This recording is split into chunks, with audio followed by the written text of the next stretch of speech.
Bonjour à notre rendez-vous hebdomadaire. Cette semaine, la parashat Vayakel qui est en fait en grande partie une répétition des parachiotes qu'on a vues dans Terumat et Tzavé, qui sont les parachiotes où alors Akadosh Baruch Hu avait ordonné à Moshe de construire le Mishkan et qu'il lui avait décrit toute la construction et des ustensiles et des habits des prêtres qui devaient construire et créer et pour le service dans le Mishkan.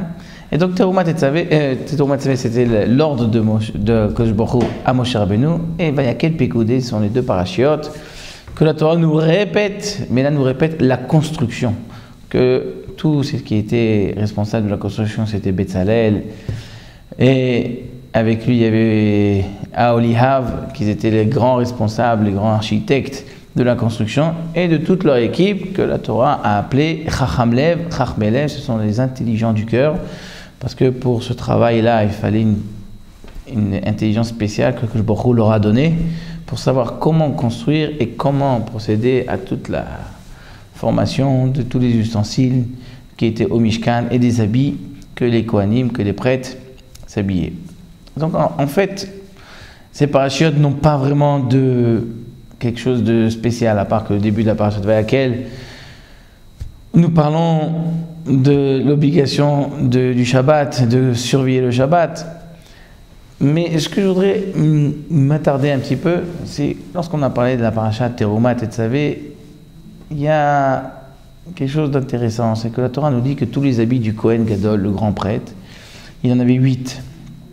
Roshen ve'ephod um'il urtonet tashbesh mitznefet ve'avnet, et le tzitz c'est le mirnasaim, c'est-à-dire qu'il avait le pantalon, la robe, la ceinture, la tunique, il avait le tumim, ce qu'il avait sur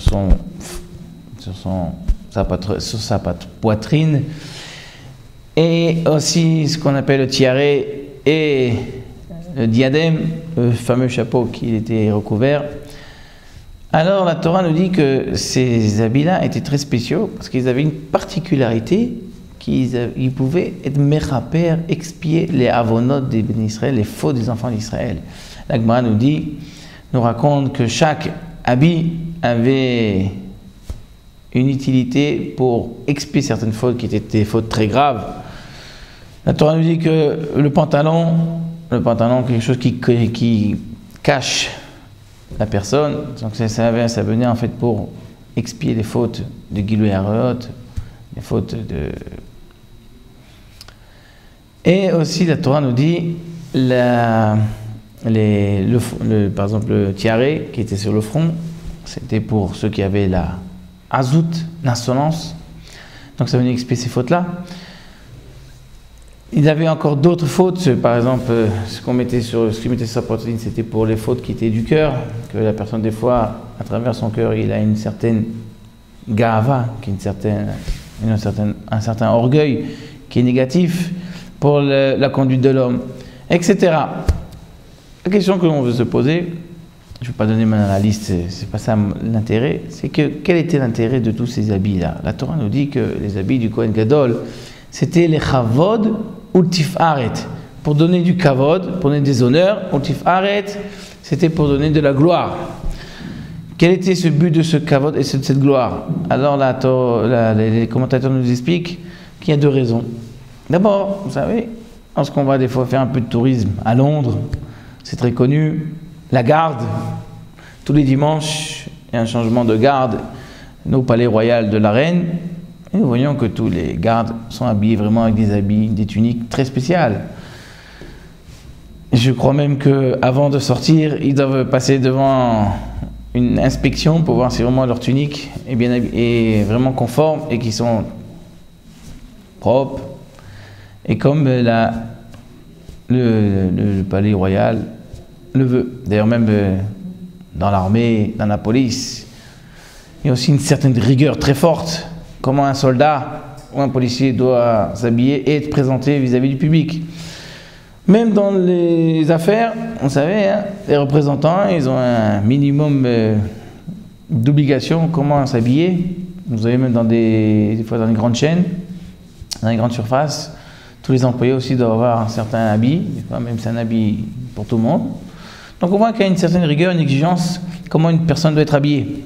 Donc explique le Ramban, le Kohen Gadol, le grand prêtre, quand il est habillé, c'était des habits pour donner respect et montrer à quel point c'était important le service divin. Donc on lui donne des habits qu'en général les rois ou les princes mettaient. Ce sont des habits qui étaient des habits très jolis, on voit une grande splendeur par la présence du Kohen Gadol. Ça, c'est la première explication qu'il donne. La deuxième explication dit qu'en fait, tous ces habits-là, ils venaient réveiller la personne sur son service vis-à-vis d'Hachem, sur ses avérotes, sur les péchés qu'il pouvait faire. Lorsqu'on voyait le Kohen Gadol avec tous ses habits, chaque partie du corps qui avait une spécialité d'un habit qui était reconnue et qu'on voyait, donc la personne se remettait en question, réfléchissait, et sur chaque partie de son corps où il a une faute, où l'homme fautait, il se réveillait, il se répondait vers Hachem, et comme ça il faisait la tchouva, et corrigeait ses actes. Et donc c'est pour ça que ces habits-là, c'est marqué que ils étaient là pour être mechaper, pour expier les fautes des enfants d'Israël, car par la vue même que chacun voyait le Kohen Gadol dans sa splendeur, avec tous ces habits-là, il se réveillait.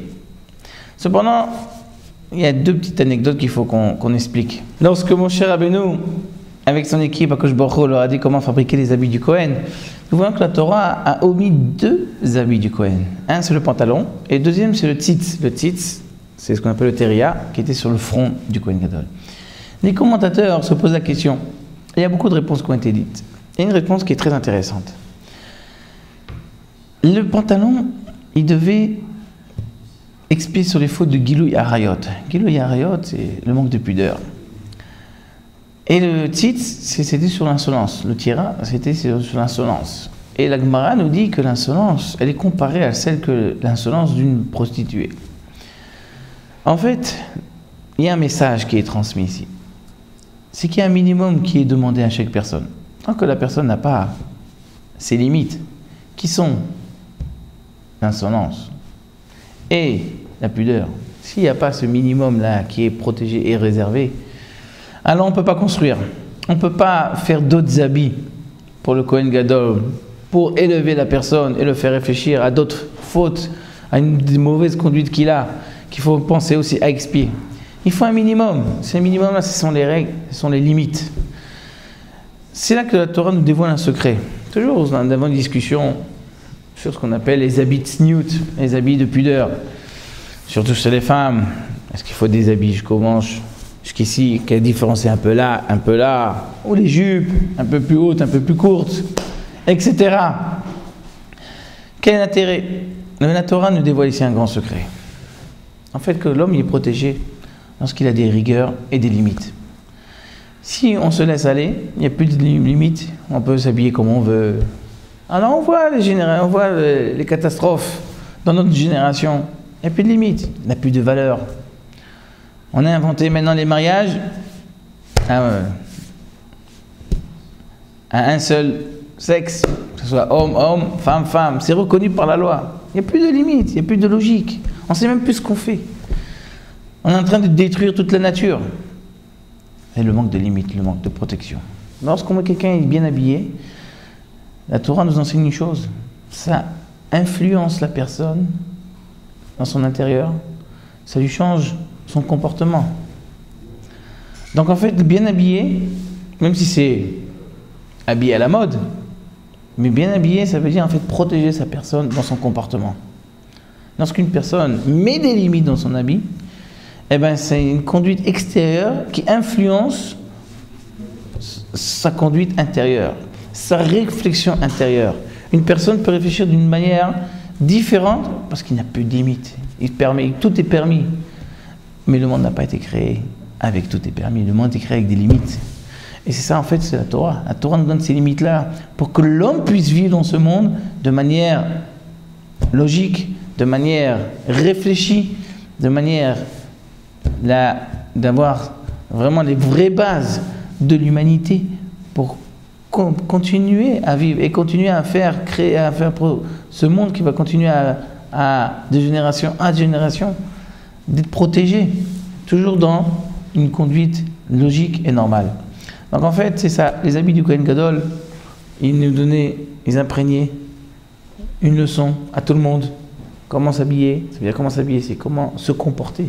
C'est ça en fait, comment s'habiller. Et comment se comporter et comprendre les vraies valeurs et de garder nos limites qui nous protègent dans notre comportement. Donc quand on, des fois on dit oui, ici comme ça, c'est pas tellement ce petite discussion qu'on a, un peu plus, un peu moins, en fait c'est qu'on veut casser des barrières, on veut briser les vraies limites.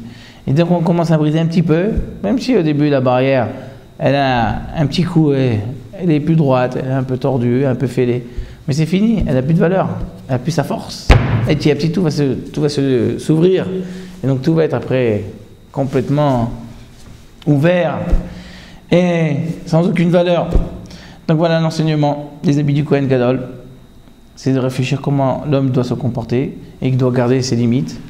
Et sachant que si on sait bien s'habiller, si on sait bien se comporter extérieurement, eh bien on protège l'intérieur de notre vie.